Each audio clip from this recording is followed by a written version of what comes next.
Bakunzi ba televiziyo Rwanda Gospel TV, baje kubasuhuza mu izina ry'Umwami wacu Yesu Kristo.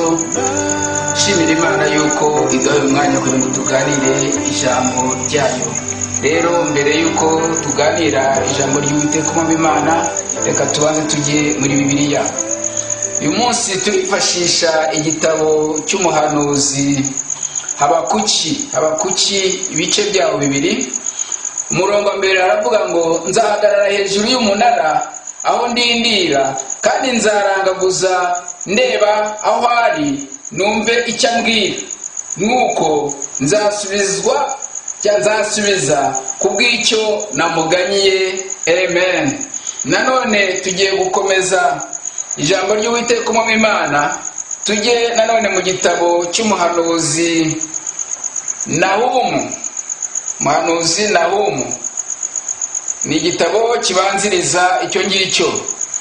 Naho ibice bibiri umurongo wawo wa mbere haravuga ngo, dore mu mpinga z'imisozi amaguru yuzanye inkuru nziza, akamamaza iby'amahoro. Yuda we, komeza ibirori byawe byera, higura imihigo yawe, kuko umunyabibi atazongera kunyura iwawe. Yatsembweho pe, Imana izatera abanzi b'Abisirayeli. Murongo wa kabiri ngo, uvunagura azamukiye imbere yawe, komera ku gihome, rinda inzira, kenyera ukomeze, iyongeremo imbaraga y'ubutwari.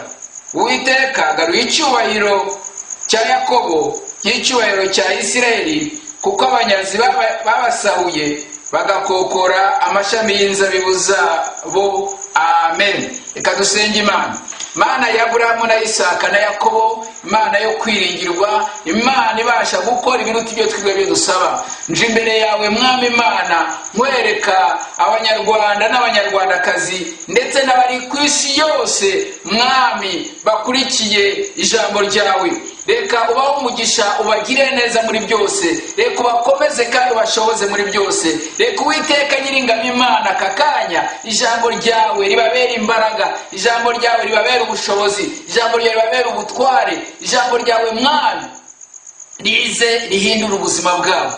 Urakoze Mwami w'abami, kandi iri jambo ngiye kubabwiriza Mwami ntaba ari njyewe, ahubwo Umwuka wera aze kuri njyewe kugira ngo nshobore kuganira n'ubwoko bwawe.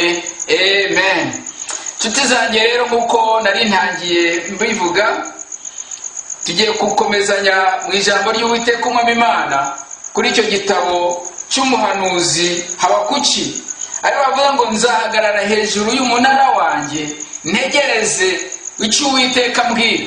Umunara ni ahantu umuntu ategerereza, kandi nta wundi uzagutegereza, uzagutegereje Imana. Nanjye ndagiye kubwire tuganire muri uyu munsi ngo gutegereza Imana. Wowe uri muranyumva aho uri hose, icyo nzi neza birashoboka yuko hari icyo wasengeye urategereje ngo Imana igusubize. Ndeka mubwire inshuti yanjye, umuntu ashobora gutegereza umwana w'umuntu akakubwira tuzahura kuri umunsi n'uyu, tuzahura mu gihe iki n'iki, turahura ku isaha iyi n'iyi, akagutenguha ukamutegereza ukamubura. Ariko ijambo ry'Imana rirambwira neza ngo abiringira Uwiteka bameze nk'umusozi Siyoni utabasha kunyeganyezwa. Rero iyo utegereje Imana uba unayiringiye yuko igomba kuza ikagukorera icyo ushaka, ikagukorera icyo wasabye. Nagira ngo ubwire inshuti yanjye gusubizamo imbaraga, kuko ijambo ry'Imana ritubwiye ko uyu muhanuzi Habakuki nzahagarara ku munara wanjye, nzahagarara ku munara wanjye ndagaguze, ntegereze, ndindire icyo Uwiteka arimo kumbwira. Ni iki Imana irimo kuvugana nawe urimo kunyumva? Ni iki Imana ivugana nawe mu ijambo urimo wumva? Ni iki Imana ivugana nawe mu ijoro ryakeye yavuganye iki nawe? Nagira ngo mubwire uyu munsi ni umunsi Imana kuba yitegereje bagiye kuyibona mu izina rya Yesu. Abantu benshi muri ibi bihe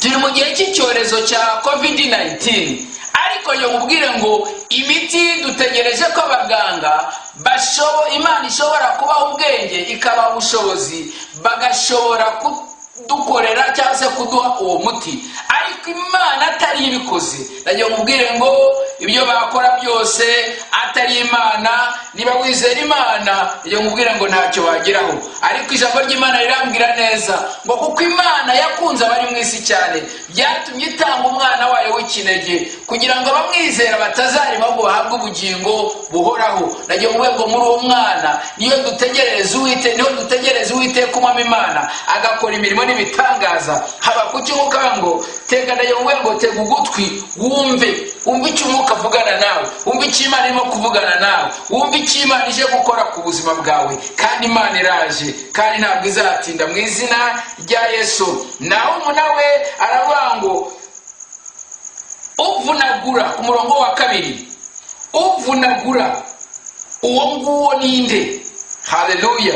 Nuje kukurwanirira, uvunagura n'umanukanye imbaraga zo kukurwanira utegereje Uwiteka. Ndavugana nawe uri ku munara, ndavugana nawe utegereje, ndavugana nawe witeguye kumva no kwakira icyo Umwuka ndetse Imana yiteguye kuvugana nawe uyu munsi wa none. Haleluya. Uko ijambo ry'Imana ryatubwiye ngo uvunagura agize guti, hari uvunagura. Uvunagura nushobora gukura ibyo byose urimo kubona bisa nkaho bikomeye. Uvunagura uwo nge ndumva ari Yesu Kristo. Haleluya, haleluya, haleluya. Ngo umunyabibi akuweho. Iryo ni ijambo ry'Uwiteka umwami Imana.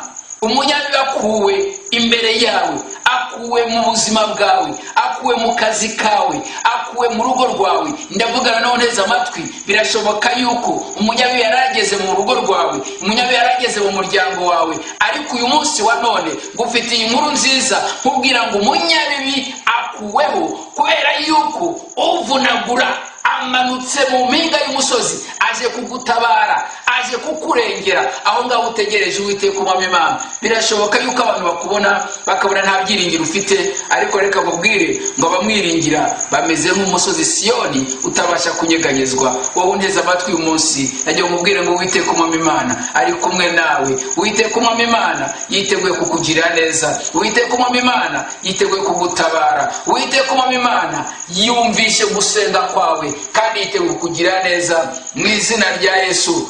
Ijambo ry'Imana riratubwiye ngo kenyera ukomeze, kuko umunyazi wasahuye ibyawe ntabwo azongera kugaruka. Haleluya. Umunyazi watwaye ibyawe, umunyazi watwaye akazi kawe, umunyazi watwaye urugo rwawe, umunyazi wasenye urugo rwawe, nagira ngo ubwire ngo Uwiteka umwami Imana arambye ngo mvugane nawe uyu munsi wa none. Imana iratabaye ubuzima bwawe kuko umaze igihe utegereje Imana. Bibiliya iratubwiye neza ngo Uwiteka agose Yerusalemu, ngo ni Uwiteka abagose abantu be, ni Uwiteka kugose, ni Uwiteka yiteguye kugira neza. Rero urimo kunyumva, nagiye ngusubize mu imbaraga. Wowe umaze igihe utegereje Imana, ndagusubiza mu imbaraga kubwira ngo Imana iri kumwe nawe. Imana yantumye ngo nkubwire ngo iri kumwe nawe kandi ije kukugira neza. Ndasozanya nawe dusenga, kandi icyo nzi neza muri iri sengesho hari icyo Imana igiye gukora ku buzima bwawe, hari icyo Imana igiye guhindura ku buzima bwawe. Ijambo ry'Imana uko ritubwiye ngo kenyera ukomeze, kenyera ukomeze, ihangane, Imana iri kumwe nawe. Ihangane, Imana iragukunda. Ngo kutimanya umwana wayo w'ikinege, yabuzwa n'iki kumuduhana n'ibindi? Yabuzwa n'iki kumuduhana n'amahoro? Yabuzwa n'iki kumuduhana n'ibyo tumusaba?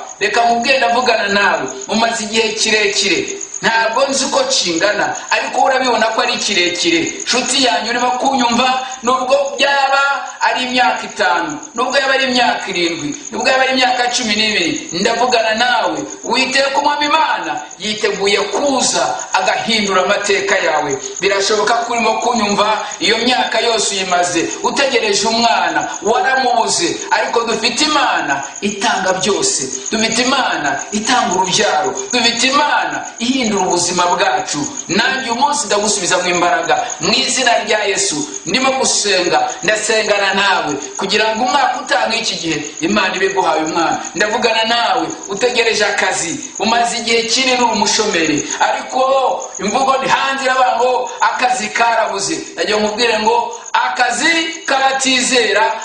k'abatizeye ako ngako n'ubundi Imana ivubira ababi n'abeza bose. Ariko ndavugana nawe wizeye ijambo ry'Imana ngo akazi kawe karahari. Nanjye ndahanura ubuzima bwawe mu izina rya Yesu w'i Nazareti. Ukwezi gutaha ujye mu kazi, birashoboka mu izina rya Yesu. Wowe urimo kunyumva nshuti yanjye, ntabwo nzi impamvu maze igihe warabuze ibitotsi, ariko Uwiteka umwami Imana birambwira neza ngo akunda abakunzi be akabaha ibitotsi. Mu izina rya Yesu w'i Nazareti nagira ngo mpanure ubuzima bwawe nkubwira ngo ibyo bitotsi uyu munsi wa none, ntabwo mvuga ejo, ndavuga uyu munsi. Mu izina rya Yesu ugomba kubona ibitotsi, ugomba gusinzira, kubera yuko Imana yacu irabishoboye. Mu izina rya Yesu w'i Nazareti ibyo ni bimwe byo tugiye gusengera. Ndavugana n'umuntu utegereje Imana, ndavugana n'umuntu uri ku munara, ndavugana n'umuntu witeguye kumva no kwakira gukora ku Uwiteka umwami Imana.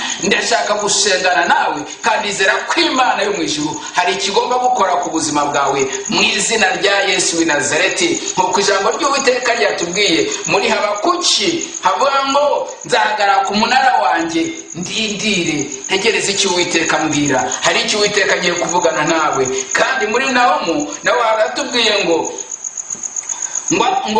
haruzanye inkuru nziza, uri ku musozi umanukanye inkuru nziza, arakubwira ngo komeza ibirori byawe. Ndavugana n'umuntu uyu munsi wa none, ibirori byawe bishobora kuba byari byarangiye, sinzi imbaraga zari zishe ibirori byawe, ariko najya gusubirwa ngo komeza ibirori byawe. Nubwo fiance yari yakubwiye ijambo ritari ryiza, ndaguhanurira we ndimo mvugana nawe, ndakubwira ngo Uwiteka umwami Imana yiteguye yuko ibirori byawe bigomba gukomeza. Abarozi babishaka batabishaka, ibirori byawe bigomba gukomeza, kuko ibirozi by'abarozi nta mbaraga bifite mu izina rya Yesu. Mana ya Aburahamu na Isaka na Yakobo, ndavugana nawe, ndashaka kugusengera, ndashaka guhamagara Imana ya Aburahamu na Isaka na Yakobo, kuko yiteguye kugira icyo yakora ku buzima bwawe, kuko yiteguye kugira icyo yakora umaze igihe uyitegereje. Ndashaka gusengana nawe. Niba uri umurikiye aka kanya, nagiye mubwire inshuti yanjye n'ahantu baba barafataho mu izina rya Yesu, imbaraga z'Imana zigiye kumanuka ku buzima bwawe, kandi ugiye kwakira igitangaza cyawe mu izina rya Yesu, kuko utegereje Uwiteka umwami Imana. Mana nzima nyiri icyubahiro, uri Imana yuzuye ubuntu n'imbabazi, uri Imana ikuraho ibidashyitse igashyiraho ibishyitse, uri Imana yiteguye kuturengera no kudukomeza mu izina rya Yesu w'i Nazareti. Mwami w'abami nyiringabo, ndakubita hasi buri mbaraga zose z'abazimu n'abadayimoni, ndakubita hasi buri myuka mibi n'ibyishyize hejuru byose kurwanya ubuzima bw'uwo mumama mu izina rya Yesu. Mu izina rya Yesu, wa mumama we uyu munsi wa none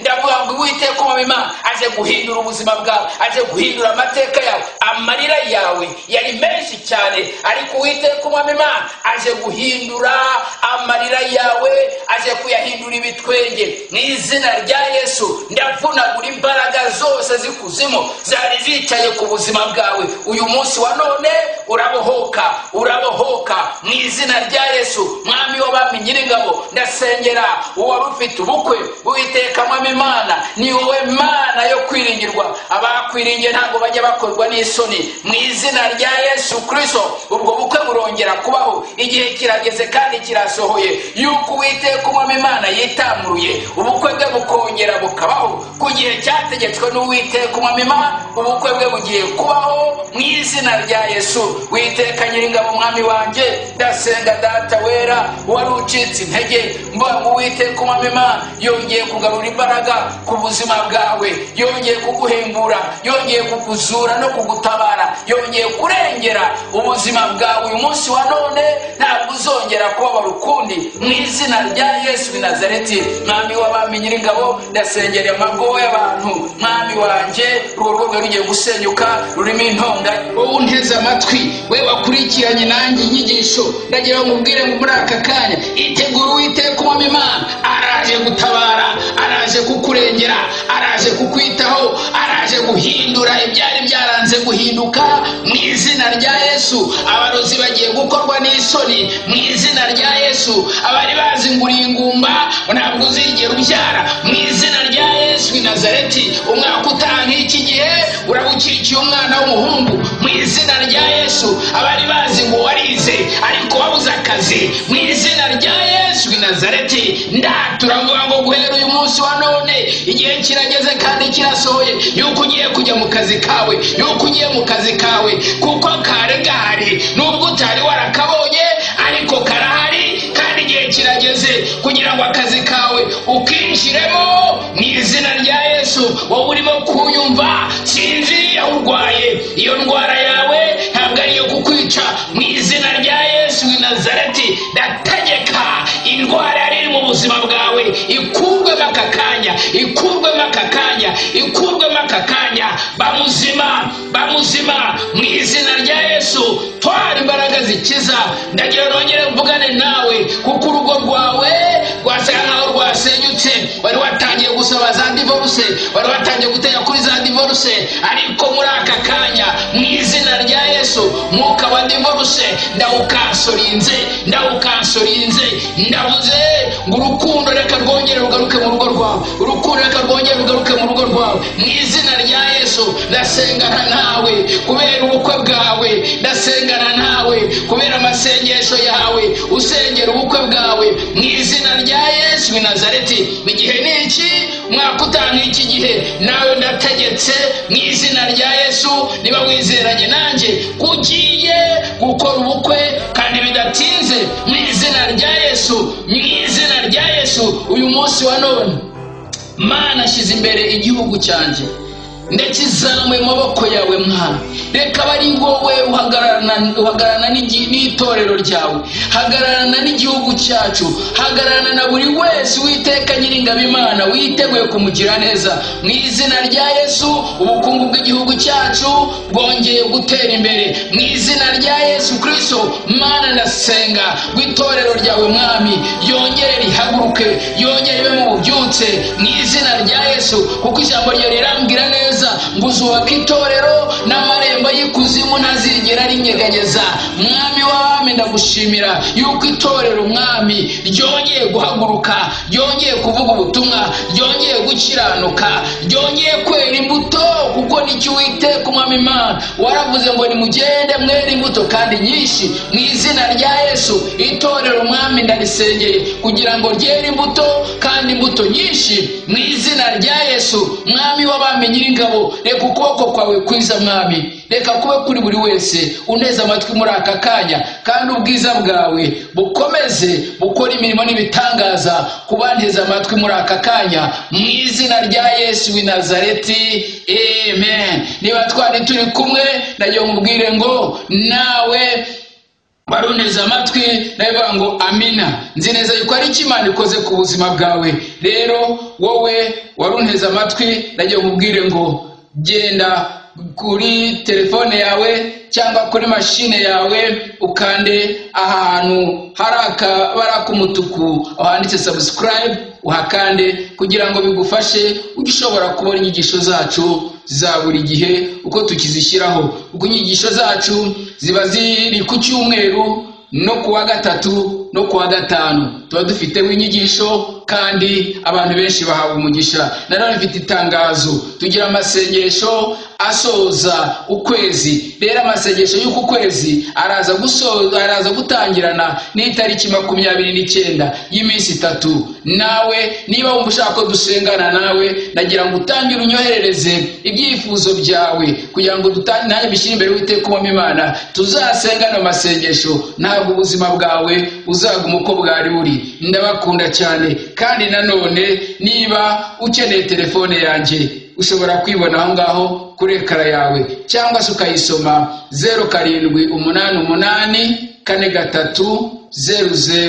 0788430085. ushobora no kunyandikira kuri email nko kwibona aho ngaho kuri ekara yawe. Imana iguhe umugisha. I love you.